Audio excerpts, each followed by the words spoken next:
Estamos de volta com Central 98, as principais notícias você confere aqui. A gente amanhecendo hoje com essa decisão da Justiça, de manter o retorno às aulas para crianças de 5 a 11 anos. Essa faixa etária que estava suspensa pela Prefeitura de BH retornaria na próxima semana, no dia 14.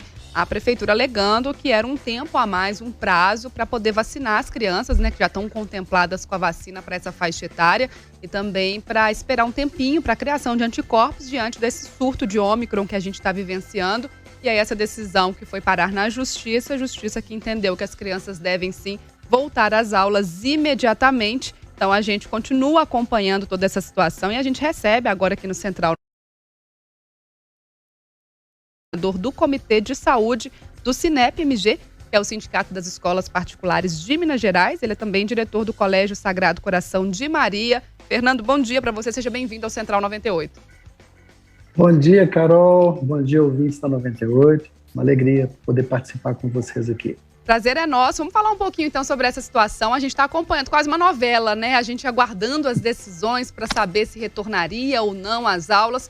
Como é que está a situação? Como é que o Sindicato das Escolas Particulares de Minas recebe essa notícia do retorno dessa faixa etária de 5 a 11 anos para as salas de aula? Carol, é com muita alegria que nós recebemos essa notícia, no sentido de que hoje o lugar mais seguro para as crianças é dentro da escola. A gente sabe disso. Nós que trabalhamos na educação há muitos anos, estávamos muito preocupados, inclusive, pelos impactos que nós já identificamos relativos ao que as crianças sofreram em 2020 e 2021, afastadas das escolas. Então, as escolas de Belo Horizonte, de uma forma geral, não só falando também um pouco da escola pública, elas estão preparadas, os profissionais estão preparados, os protocolos das escolas nós já validamos o ano passado, sabemos que funcionam, e do ponto de vista de infraestrutura, Carol, as escolas de Belo Horizonte, elas são exemplos para o país todo, Nós estamos todos muito bem preparados, a infraestrutura necessária, o cumprimento fiel de todos os protocolos estabelecidos pelos órgãos oficiais e competentes. E a gente percebe também que, de uma forma geral, isso também nos deixa muito felizes, é que o número de crianças vacinadas na cidade tem crescido de acordo com a oferta de vacinas. Isso também é importante para a gente, Fernando, bom dia. João Henrique do Vale, prazer falar com você. Fernando... Prazer é meu, João. Prazer.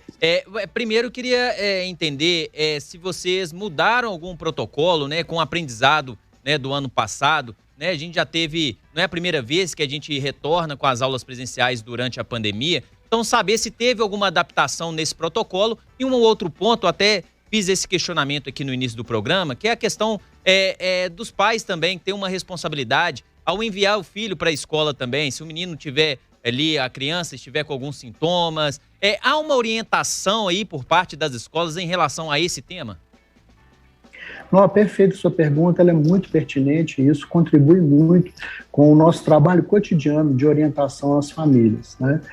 Sob o ponto de vista do protocolo, que é a sua primeira pergunta, o que está vigente é o protocolo oficial da Prefeitura do ano passado, mais a norma técnica que saiu em novembro, ordenando alguns ajustes com relação à perspectiva de colocarmos alunos que estão suspeitos em quarentena, a questão das bolhas, como que eu monitoro, se eu vou colocar uma bolha inteira na quarentena ou se é só o aluno que está com caso suspeito.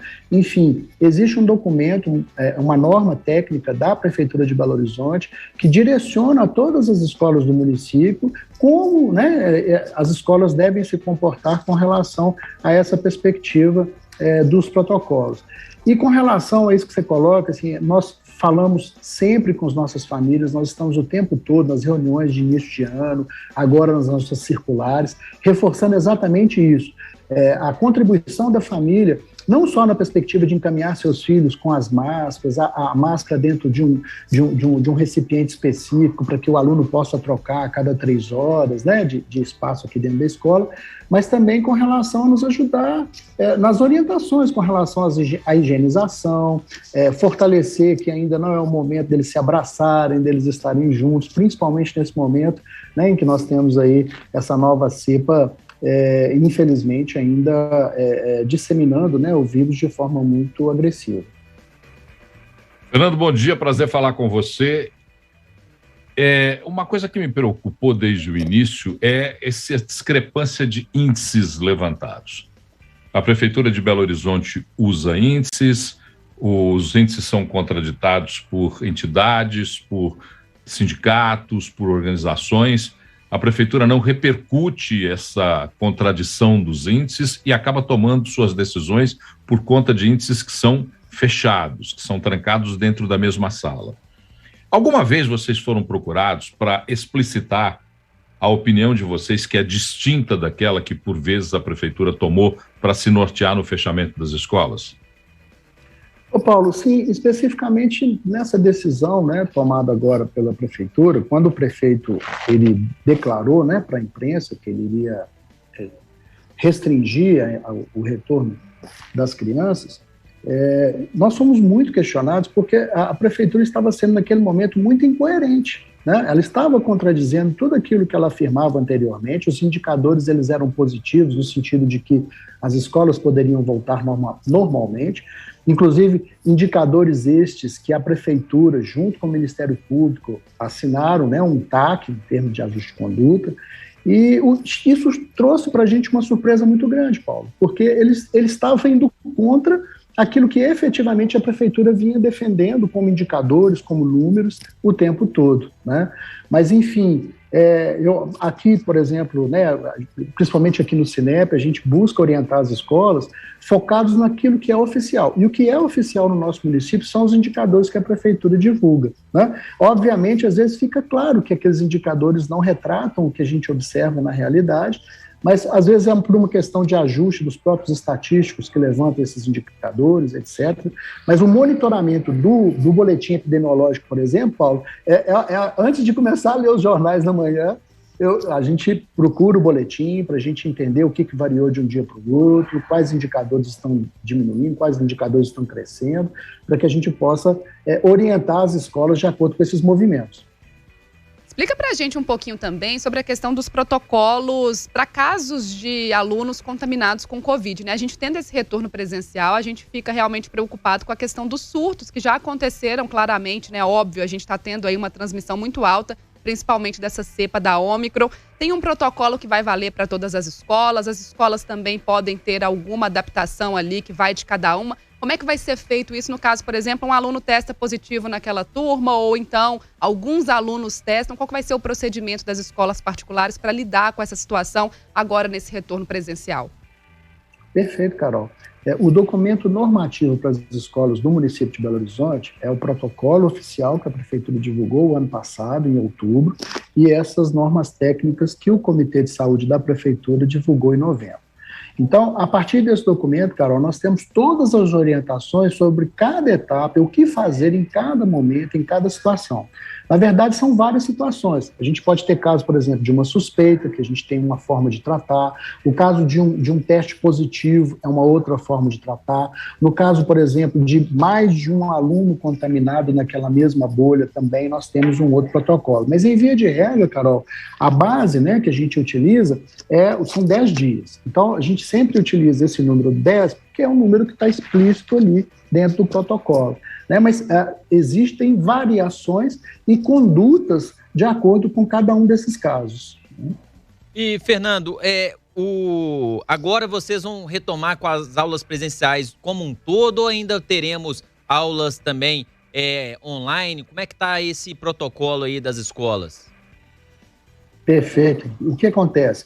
Nós estamos retomando, a partir as escolas de Belo Horizonte, as escolas privadas, elas retomaram a partir de 1º de fevereiro, salvo para os alunos de 5 a 11 anos. Agora, a partir de hoje, algumas escolas, outras escolas a partir de amanhã, retornam com as crianças de 5 a 11 anos. O que a gente tem, e dentro desse cenário, é realmente manter as aulas presenciais. Todas as orientações dos órgãos que regulamentam a educação no Brasil, sejam eles federais, estaduais e municipais, direcionaram que a gente priorize sempre o retorno presencial dos nossos alunos. Então, caso algum aluno, acho que isso tem um pouco a ver com a sua pergunta, caso algum aluno tenha uma comorbidade ou ele esteja contaminado, as escolas vão oferecer o atendimento pedagógico domiciliar, como sempre funcionou, né, nas escolas no Brasil, de acordo com a legislação vigente. Fernando, eu tenho um filho de 6 anos e no grupo dos pais sempre se questiona, um dos questionamentos mais comuns é com relação a e se houver contágio? Se houver contaminação dentro da sala de aula, que procedimentos serão adotados quando se verifica ou de um servidor, ou de um professor, ou do aluno a contaminação por Covid?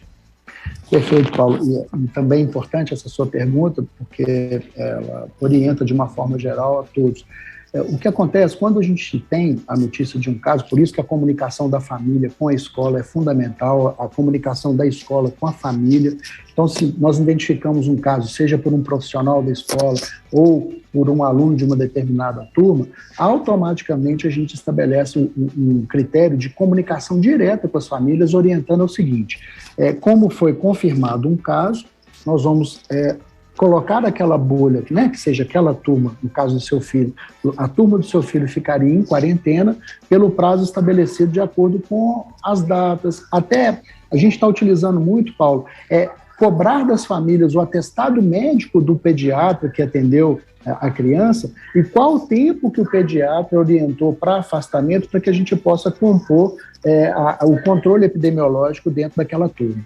Mas isso é feito com muito critério e aí, retomando aquela questão, a parceria das famílias é fundamental, Paulo, para comunicar. E não é só quando teve um teste positivo. A criança acordou, está com coriza, está com mal-estar, está com algum sintoma relacionado à Covid, por favor, mantenha seu filho em casa, comunique à escola, procure um profissional de saúde para fazer um encaminhamento adequado, até para a gente validar e com maior velocidade identificarmos se aquele caso é Covid ou não, para que possamos também sanitariamente fazer os encaminhamentos necessários.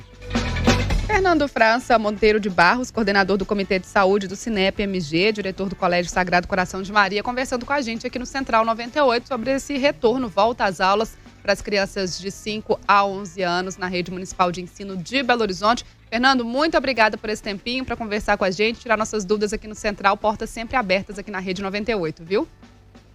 Foi uma alegria, Carol. Prazer falar com vocês. Aí, obrigada, bom trabalho. Um abraço.